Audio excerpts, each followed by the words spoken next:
Welcome, everyone, to Awaken the Possibilities Podcast. I'm your host, Terry Wildemann. You know, it is so important to hear the messages of those who are being called up today. And a lot of my guests, many of my guests, have specific messages that they want to share with you, the entrepreneur, to assist you in growing your business and elevating your life in mind, body, and spirit.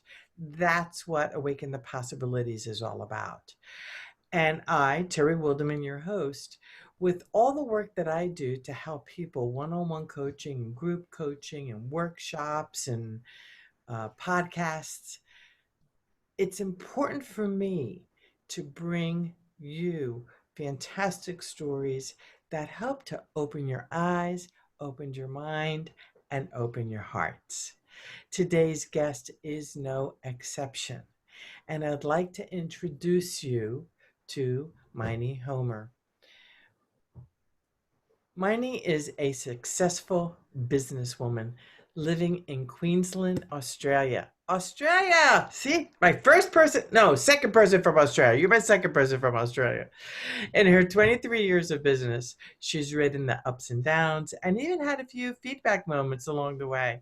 Miney comes from a history of abuse, leaving home at a young age with no self-worth, self-confidence, self-esteem, and self-belief meant she was never taught these necessities. Miney spent many years, even though successful, with a burning desire for more. And isn't that the sign of an entrepreneur? We always want more. We want to serve. After almost 30 years of searching, determined to find the answers, she found them. Through NLP, Miney has been able to build herself up and heal what was broken. She is now a confident and certain of herself and believes 1000% in who she is. She's dedicated her life to helping others do the same. That way they can have the life they want and become the person they were meant to be that much sooner. Welcome to Awaken the Possibilities.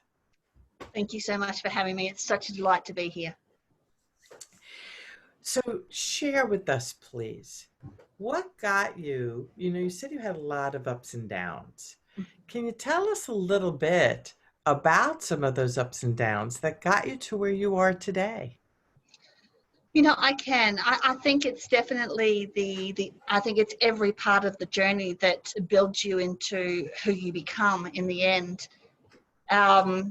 Even the ups can be just as trying sometimes as the downs. And Yes. yeah, but I think it's the downs that set you aside from I don't wish to say normal person, I'm just going to say person that doesn't make it through, I suppose, because so many people hit it down and they quit, or they allow the negative emotions or limiting beliefs they have in their minds to hold them back and say, look, I can't do this, I'm just going to go back and get a job or whatever. But I think it's those moments, those are the moments in your life that even if you don't see it at the time, are the pivotal moments that can change it all. It's what you choose to do with those moments that makes you who ultimately you end up being, I think. So what actually, are there any stories? I love the story parts. Any stories that one specifically that really helped to form who you are today? There are many stories. I think the biggest one was starting. I've started 11 businesses. I've done this 11 times where I've created a business from scratch because it seems to be my superpower. It's what I'm really talented at. And I think one of the biggest realizations I had, not at the time, might I add, because it was still old patterns playing, was when I had a thriving business that I'd created from absolutely nothing. And this business was taking me an hour a day, and it was bringing me in the equivalent of 2 full-time wages every week without fail. It was just unbelievable. It was a business I was able to run while I had like babies and toddlers at my feet, basically. And because of my lack of self-belief, my lack of self-worth at the time, even though I'd been incredibly successful and I created something what was pretty amazing, I had a lady come up and compliment how amazing I was, and my reaction to that was to sell the business within 24 hours because I couldn't be found out to be the fake or the fraud that, clearly in my head I believed I was.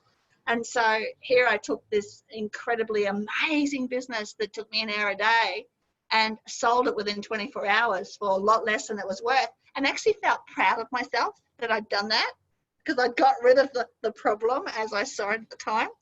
And so I think that can be classed as quite a down, because really I threw away something that was amazing. So let's take a step back. That's really important what you're talking about here. And I really love the entrepreneurs in the audience to hear what you just said. Mm-hmm. You had a business, something that people dream about, where you work 1 hour a day making a lot of money. Mm-hmm. And you threw it away. You basically sold it for a value that was a lot less than what it should have been valued at, what it was actually valued at. Mm-hmm. And what was the reason why you did that?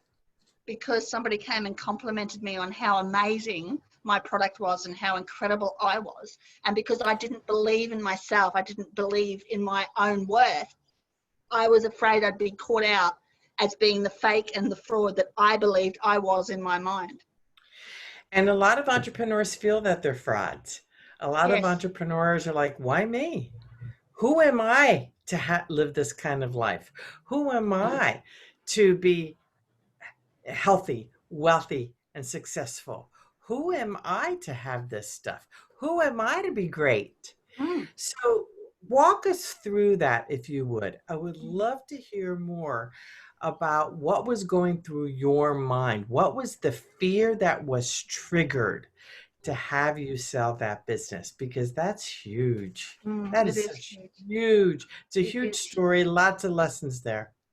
Absolutely. So I can remember it really clearly, Terry. I can remember I was dropping my children off at their daycare, which the kindergarten kind of thing, so that, I could have some time to myself. And this woman I didn't know bailed me up. And she said, "Oh, are you Maini?" I went, yeah, sort of a little. And she just went into this rant, like this woman was just ranting of, oh my gosh, I knew you came to the same kindy as oh my gosh, I've used your nappies. It was diapers. It was like cloth diapers, my company.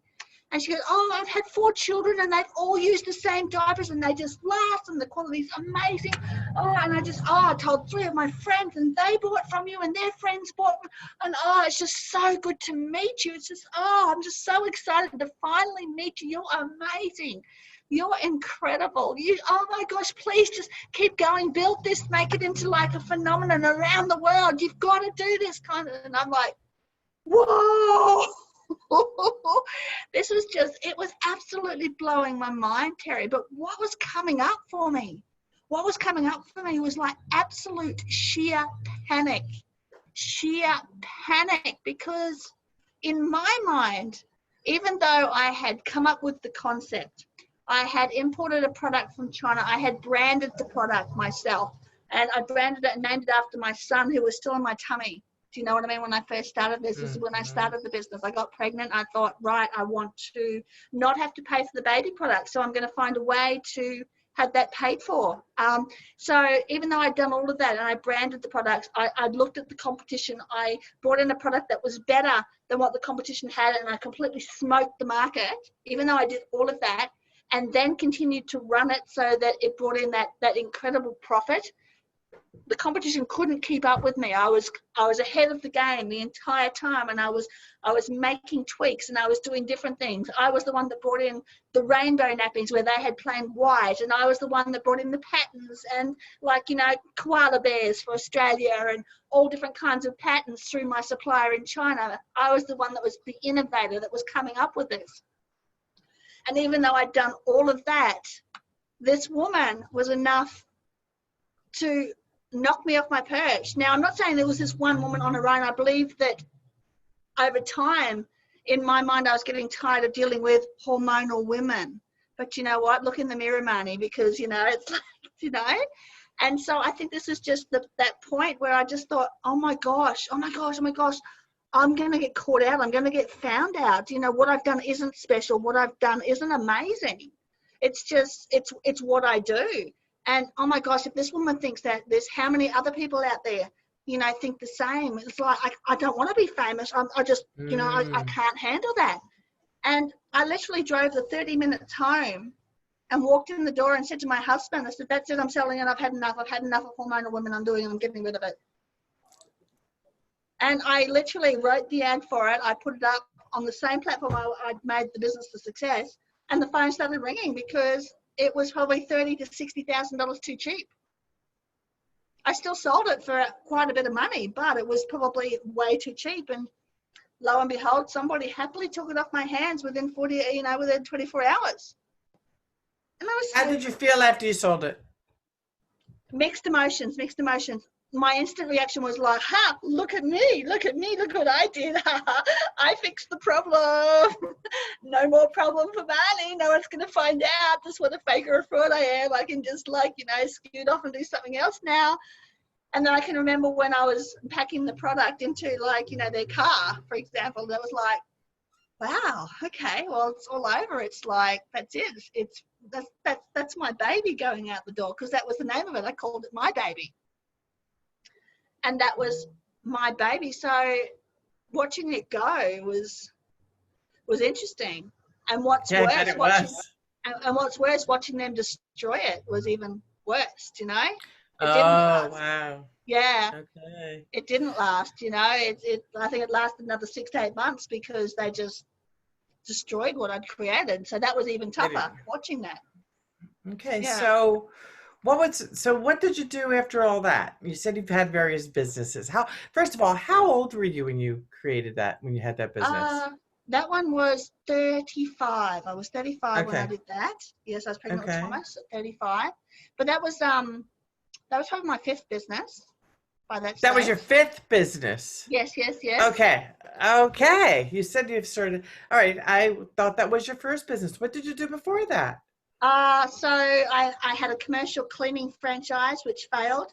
I had a mobile mechanics business. I had a mobile computer repair business. I had an online jewelry store, and I had an online tool store selling tools for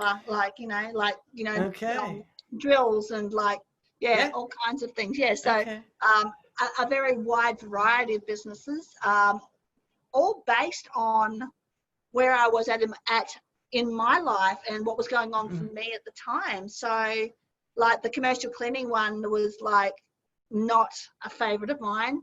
I did not enjoy cleaning men's urinals at 2 a.m.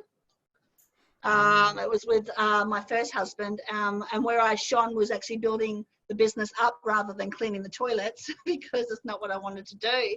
Sure. And that one fell apart when the marriage split up. That just pretty much overnight.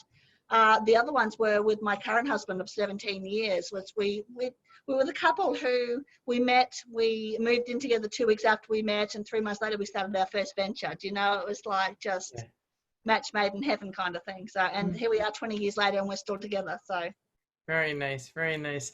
So the diaper business or the nappy business was your 5th business. What have you done after that? So I continued with the tool business. I still had that running at the time when I had the nappy business. Okay. From there, what did I do then? What was next? Then I got into tonneau covers for the I'm not sure what you call them. We call them utes over here. So they're, the vinyl covers that go over the back, or I think you call them pickup trucks, maybe. I don't know. I'm guessing. Oh, yeah. Yes. Yeah. Okay. So I found a gap in the New Zealand market for that. And so I filled that nicely, and that was bringing in yet another income stream. From there, I went into Bitcoin trading. Believe it or not, that was short-lived. As I said, not all of them made it. Yeah, sure. From there, it was Bitcoin trading, and then that's when I did my NLP training and started doing my coaching and business coaching and all that kind of stuff. Courses now. I now have courses for sale. I've got a abundance mindset. I've got a 10-week program for self-confidence. Nice. And so, it's just gone on. There's just been little bits along the side, that I've just sort of thrown in or just, started little businesses from. So, yeah. So, but Very, there's been, very nice. yeah, there is now another So, mechanic shop as well. My husband's now like, we own a mechanic shop again. So so how many income streams do you have right now? right now I have 3 coming in. So it's Okay. I love it. But the reason I love it is because one thing that I've learned about entrepreneurs, and you are truly the serial entrepreneur, the same. and to be an entrepreneur, you have to take risks. You Yes? do. Yes. Okay. Yes. So out of all of these businesses, how many were successful? In my mind, 8 was successful. Okay. So 3 of them didn't make it, right? Nope. And they really Okay. did not make it. Okay. So my point being is that you're taking opportunities, and entrepreneurs are a real entrepreneur looks at the opportunities that are in front of them and evaluates them. And one of the things that I love that you were saying is how you're looking for gaps in the Yes. industry, looking for gaps that needed filling. I just love that language. You were looking for the gaps. That's absolutely Yes. wonderful. And one of the things that I know is a true entrepreneur, there may be 4 legs on the table. If the table is the business, okay, an entrepreneur knows that one of those legs can snap at any one time. And if the Absolutely. leg snaps, the table tips. Mhm. So it's important to have lots of sources of income, which equals a table leg under the table. And you have demonstrated that absolutely brilliantly. So I want to thank you for that, because I think you've had the most businesses of anybody I've interviewed recently, which is a wonderful thing. So it's a great lesson for the Mhm. Awaken the Possibilities Yes. audience to hear from you and what it is that, how the entrepreneurial mind thinks. Mhm. So what propelled you, or what compelled you? It depends. It's a different, 2 different words, 2 different energies, Mhm. compelled and propelled Mhm. you to study NLP. What took you to that place? That was quite an interesting journey. That was a journey over many years. I think it was my search for the self-confidence and the self-belief and the self-worth, not actually knowing that's what I needed. I wasn't aware of what I needed. There's so many people that say things like, if you want to be loved, you've got to love yourself first, but nobody shows you how to do that stuff. Yes. No one teaches you how. Yeah. And growing up how I did, that wasn't taught to us. We weren't given those skills because my parents didn't have those skills. So how can parents teach their children what they need to know to survive in this world if they don't know how to do it themselves? And that Mm-hmm. fear that surrounds that not knowing their worth, not knowing their value, that fear stops them from reaching out to find the answers. And so the whole NLP journey for me started with one man who I was blessed to meet in 2014, and that was Tony Robbins. I followed him for like 20 years. I was one of the people on his very original message board, 20-something years ago. And I'm still actually friends with a couple of people from that board. Some have passed away, some have disappeared off the face of the earth, but I am actually still connected to a couple of people on my Facebook from that board of 20 years ago. And so I followed Tony for many, many years, wanting to meet the man, wanting to meet him, but making up all those excuses as to why I couldn't make it happen, why it could never be, why it could never happen. And then a lot of those excuses I ran out of in 2014 because my biggest one was I wasn't in the same country where he attended, but I moved back to Australia from New Zealand. And that excuse was gone. So I ended up going to a Tony Robbins event, and through circumstances, I met the man. It wasn't easy. It was something I really had to jump through many hoops to do. But it was what planted the seed in my mind that, holy moly, if I could meet Tony, if I could make that happen. My goal was a hug and a photo, and oh my gosh, can that man hug? He's a big guy. He's tall. He's huge. He's a monster, I tell you. If I could make that happen, the seed was planted. If I can make that happen, what else can I achieve? And that was probably the very first seed that was actually planted in my mind for NLP, but did nothing with it, of course, because the other pieces of the puzzle weren't in place yet. And it was probably a good 18 months where I used to have a phobia around food, because when I was young, I had pineapple forced down my throat with a fork. And my unconscious mind had taken that on, that it was dangerous to try new foods. And so I had this phobia, and I had that removed with NLP from another friend of mine. And it's like, just sort of like they added it to the pile. And then I just got curious after that, I think, and I reached out to someone I knew who did the training. And before I knew it, I was signed up for this training. Had no intention of actually doing it, but I was signed up, and even quit twice on the guy, because I don't need this stuff, you know. And to be honest, the guy hadn't given a great impression of himself anyway, so I wasn't too impressed with him to start with. But another friend of mine just kept pushing and pushing and pushing until I got in that door. And I can remember saying to my other friend, fine, I'll do it. Fine, just back off, I'll go. And I did, and it changed my life. It completely transformed my life. It was the answer I'd been searching for years. Just nice. And it's like, hallelujah, because look at me now. Yeah. So you took the NLP training. Yes, I did. And which, after you did the NLP, and it, by the way, folks, NLP stands for Neuro-Linguistic Programming. It does, yes. So the short word is NLP. So those of us in the field just use NLP because it's a lot smaller than Neuro-Linguistic Programming. Yes, it is. Yes. And there are a lot of techniques that work with the brain. It's not brainwashing. It works with reframing the negative situations or the ways that we see things into a much more positive perspective. And it can actually help heal trauma, which is a wonderful thing. And that's what you were talking about with a lot of the trauma. A lot of us have trauma from our youth and Yes. NLP. So tell us about, can you tell us a little bit about how NLP may have worked with you in releasing any of that youthful trauma that got in the way of your business? I would love to see the bridge, the connection between your youth, NLP, and your business. Okay. Well, growing up where I did, like with, you know, parents that didn't believe in themselves and that didn't know their own worth, naturally those beliefs were passed on to me. Always believing I wasn't good enough, that I wasn't worthy of anything, you know, like as you said it earlier, why me? Why, you know, why am I special? Why should this happen for me?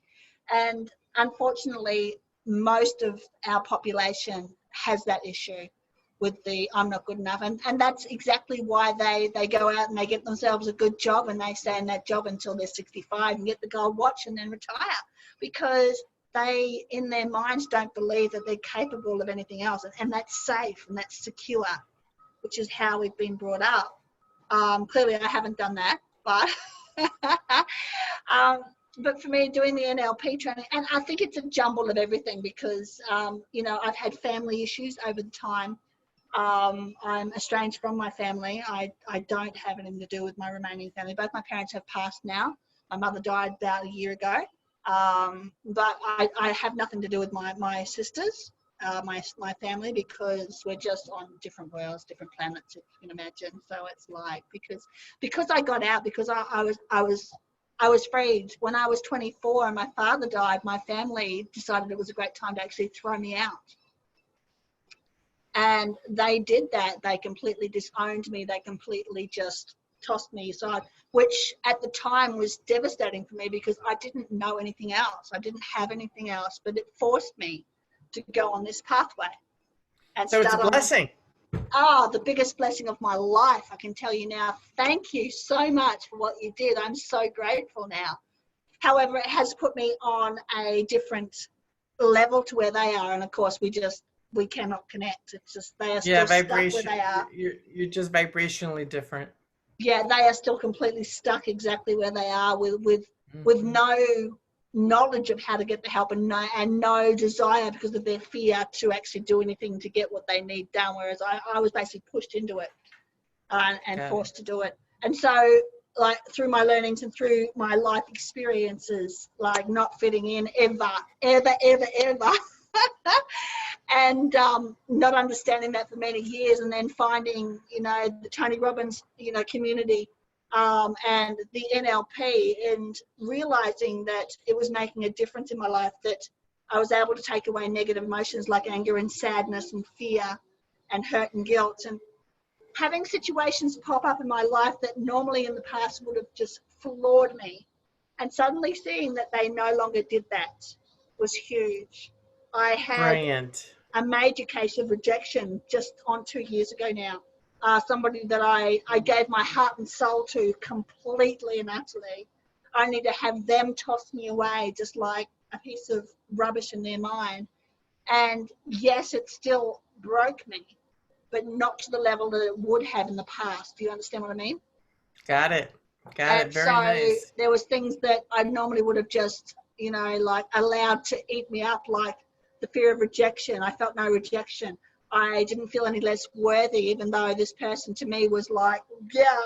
And he'd just basically gone, you're not worth it, you're out. It's like, hell, I'm worth it,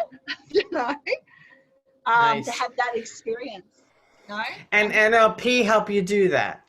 Yes, it did, because once I saw in situations like that, that there was a difference in the way, in the patterns that would play for me, like the rejection pattern was no longer playing and the self-worth pattern was no longer playing. I realized this was the answer.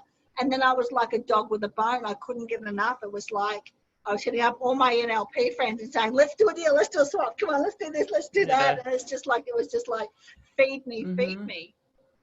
And it's 2 years now since that incident happened, and I am 100% confident, 100% certain. Very nice. I know my worth. I know my value. I have 100% belief in myself, and I'd like to take that dude on now and just see how quickly he can knock me off my perch, because I don't think he'd get very far, darling. So the NLP, and congratulations for that, by the way. That is absolutely brilliant. So the NLP, how are you integrating that now with your business? So you've got the leap from self-sabotage or from childhood. There were self-sabotaging emotions that were instilled in you that we inherited. And then from there, you move forward with NLP. You learn to heal all that stuff. And how are you using it as a tool now in your business to help you thrive and succeed? Okay, so I think the biggest thing that I can share with you here is the fact that, I still get those moments. Those moments still come up for me where I feel frustration. Those moments still come up where it's like things aren't working for me and I just want to quit. You still have the natural human emotions. But it's really interesting. It's completely unconscious for me these days because, as you know, NLP is mostly dealing with the unconscious mind. However, I'm still conscious and I'm still aware enough of it happening that it can give me a giggle. And it's really funny, Terry, when I get to that point where I might have had 50 rejections in a week, right? Like just, one after another, after another, after another. And I can remember one incident, I got to a Friday afternoon, it was about 3 o'clock, and I had been going hard all week and not scored a thing. Absolutely not.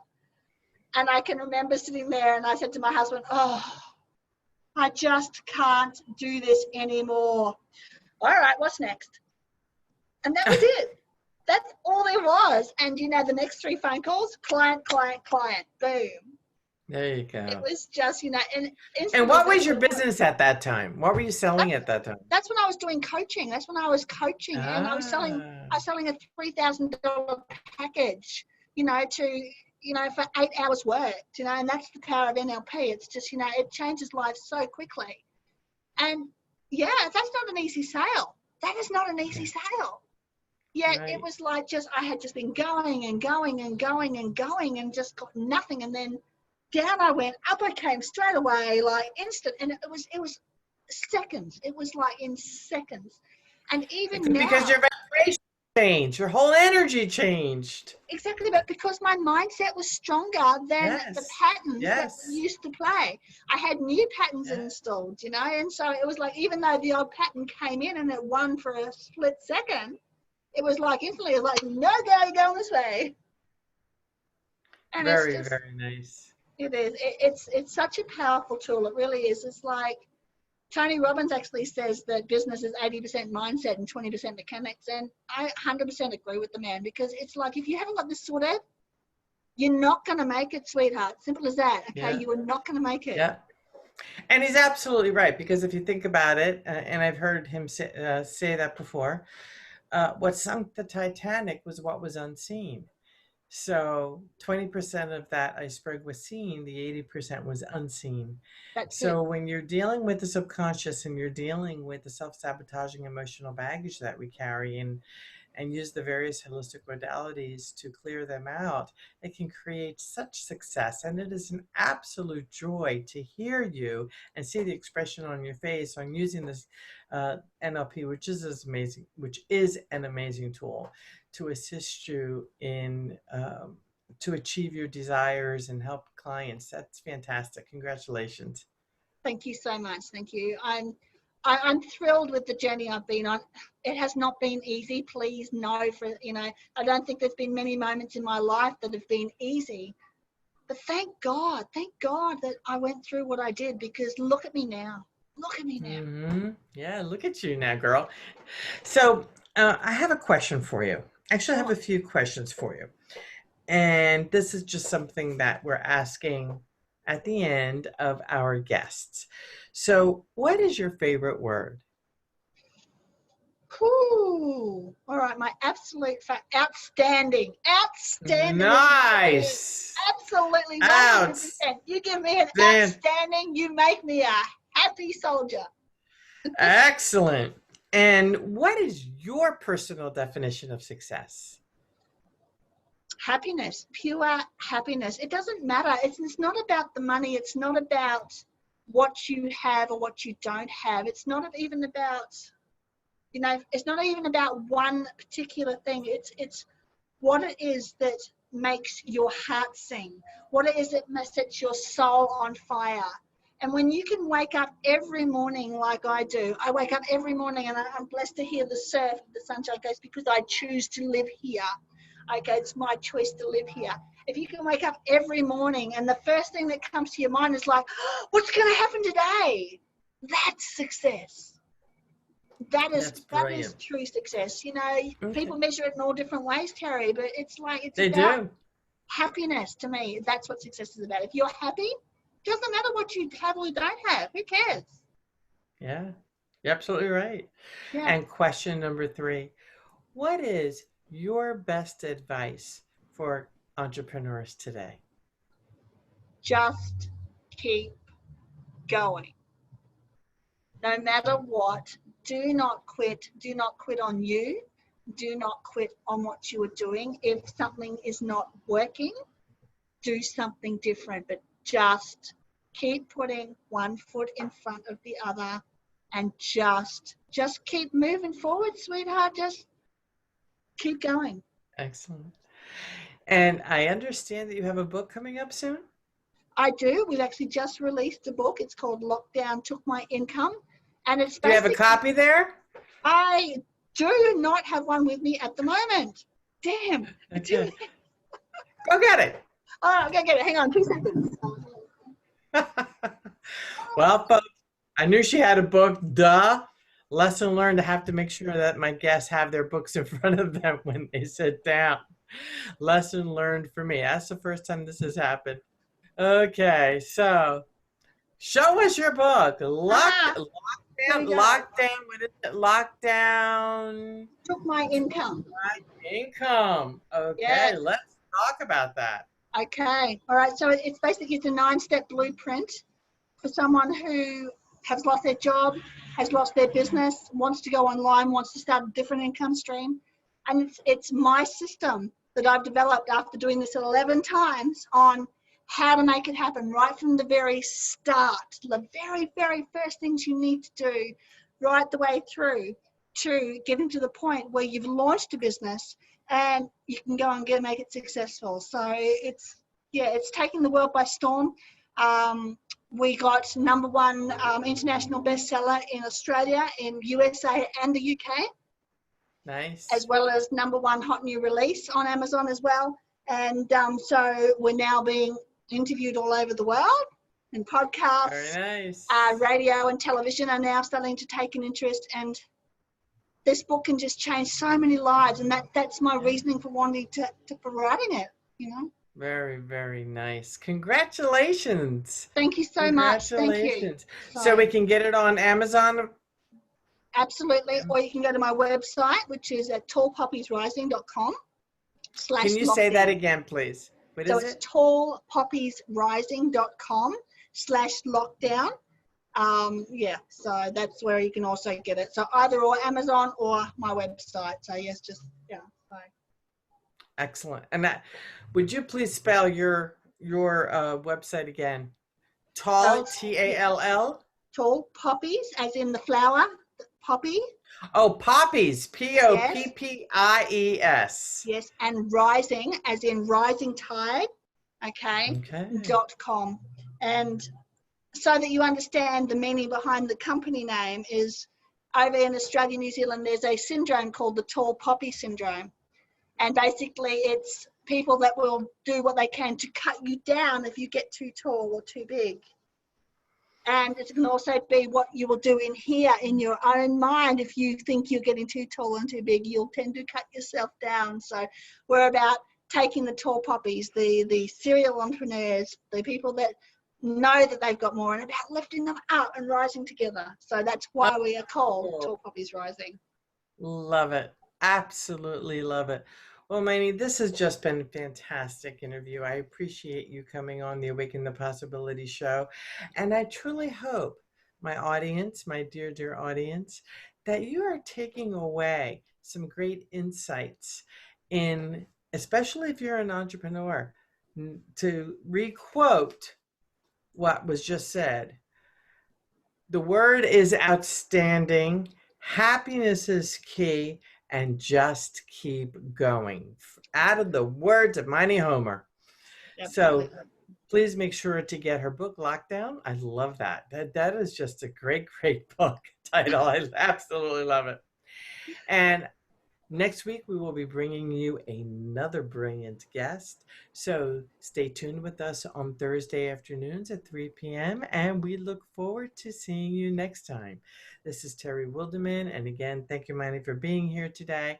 We look forward to spending so much more happy times with you in the future. Take care.